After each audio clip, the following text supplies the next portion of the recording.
नमस्कार, मी डॉक्टर मच्छिंद्र बांगर महाराष्ट्रातील आणि देशातील हवामान परिस्थिती संदर्भात ताजा अंदाज देणारे.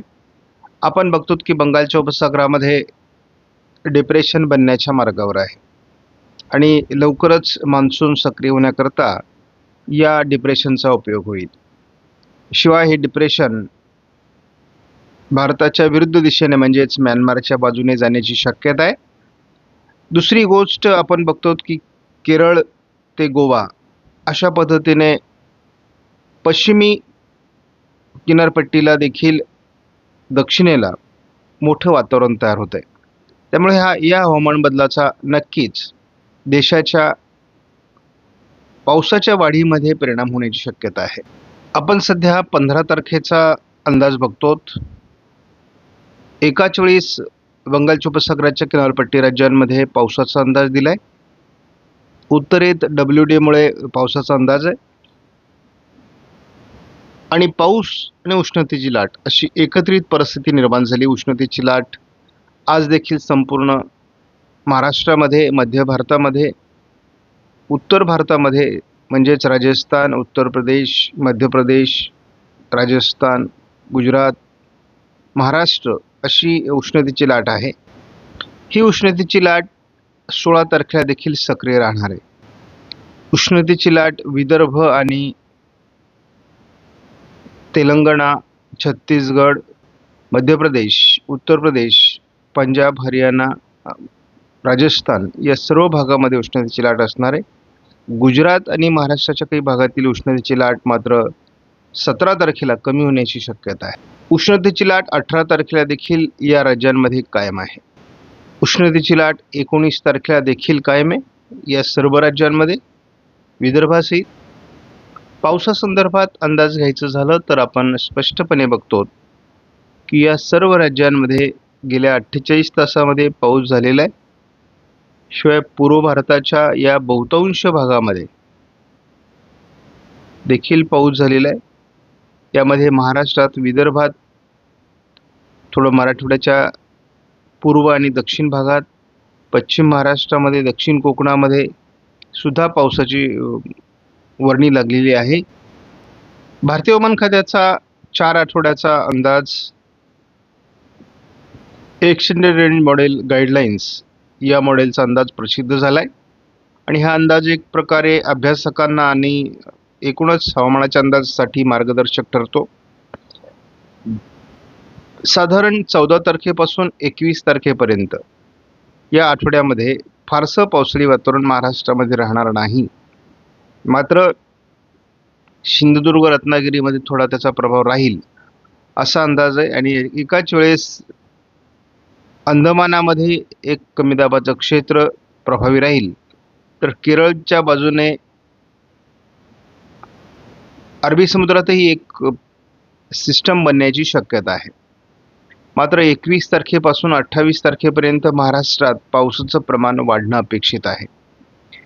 हा पावसाचा प्रभाव तसा हलक्या स्वरूपात असेल. मात्र कोकणात या दरम्यान या आठवड्यात जोरदार पाऊस होण्याची शक्यता केरळ ते गुजरातपर्यंत आहे.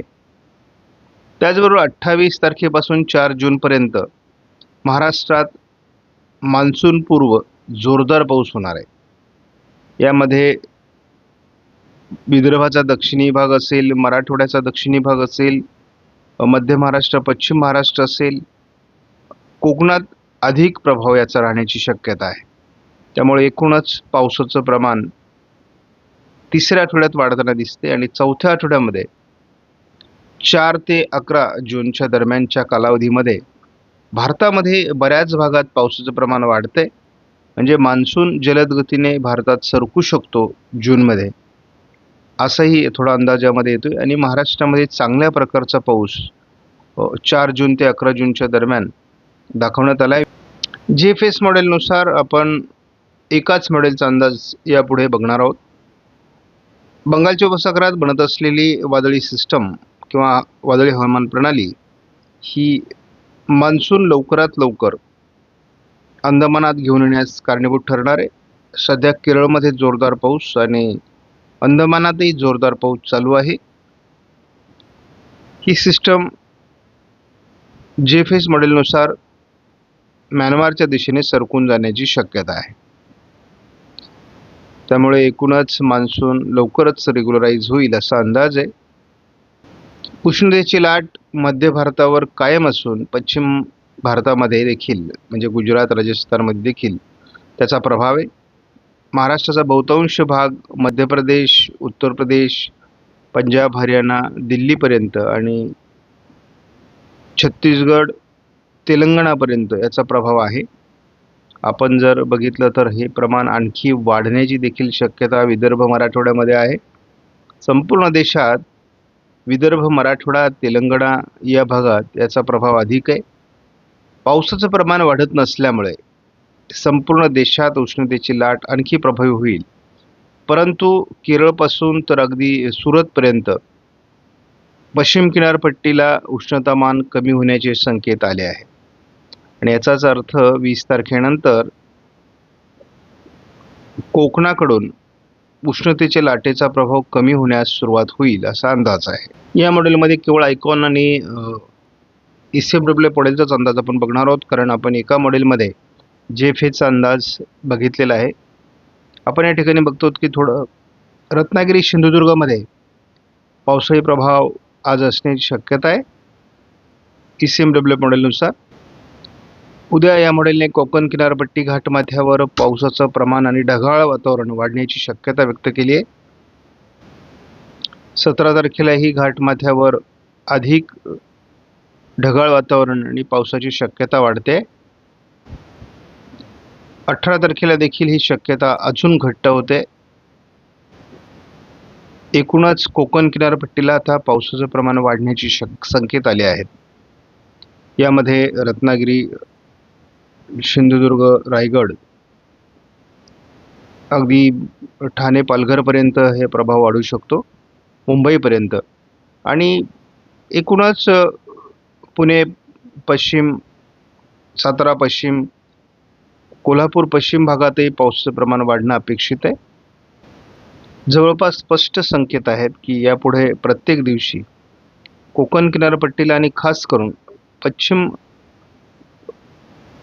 महाराष्ट्राच्या पश्चिमी भागात पावसाचं प्रमाण वाढू शकतं असा ECMWF मॉडेलचा अंदाज आहे आणि हा अंदाज महत्त्वाचा आहे. आयकॉन मॉडेलने आज महाराष्ट्रात विशेष पावसाळी प्रभाव दाखवलेला नाही. उद्याही विशेष प्रभाव दाखवण्यात आलेला नाही. 17 तारखेला थोडं कोल्हापूरच्या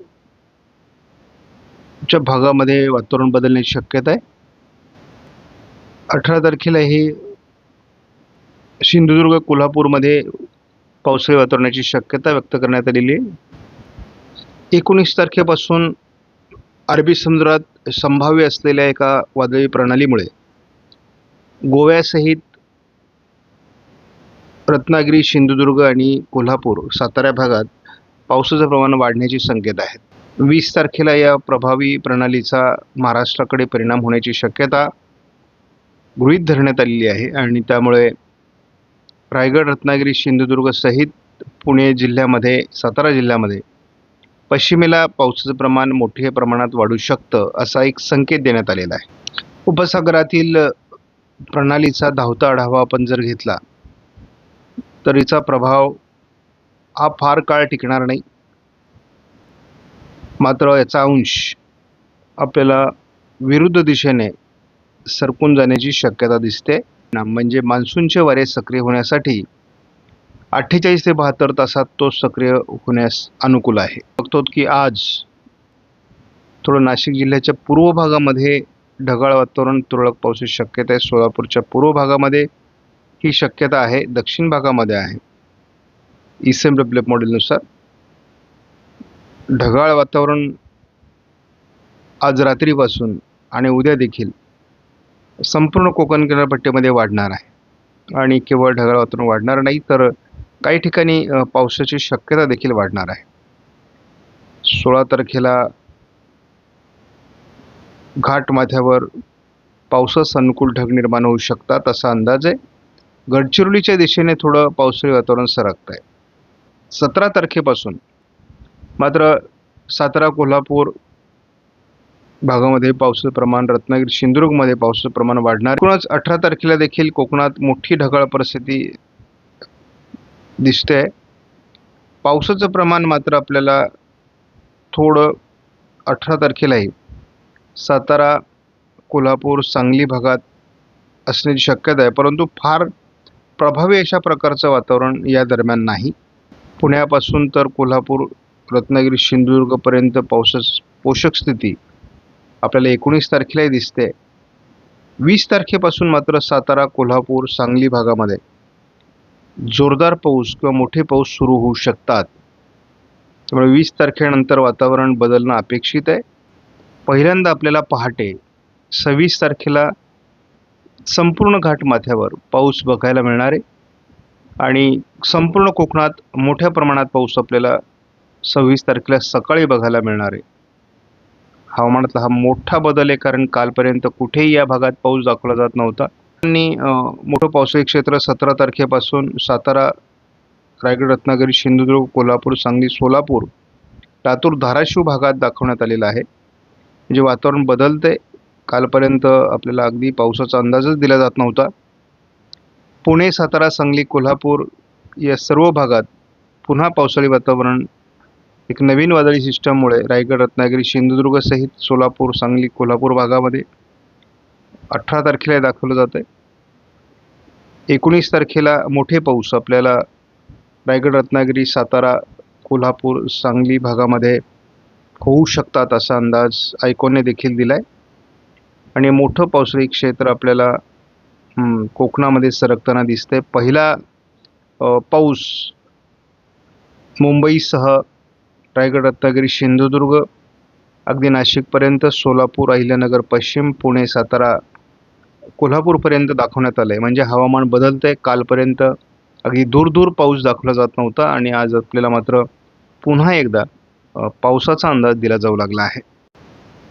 संभाव्य अरबी समुद्रातील हवामान प्रणालीमुळे लवकरच घाटमाथ्यासहित कोकणात पावसाची सुरुवात होईल हा अंदाज बदललेला आहे आणि मान्सूनही लवकरच भारतात सक्रिय होईल. आपणास व्हिडिओमधील माहिती महत्त्वपूर्ण वाटल्यास लाईक करा, शेअर करा, चॅनलला सबस्क्राईब करा. धन्यवाद.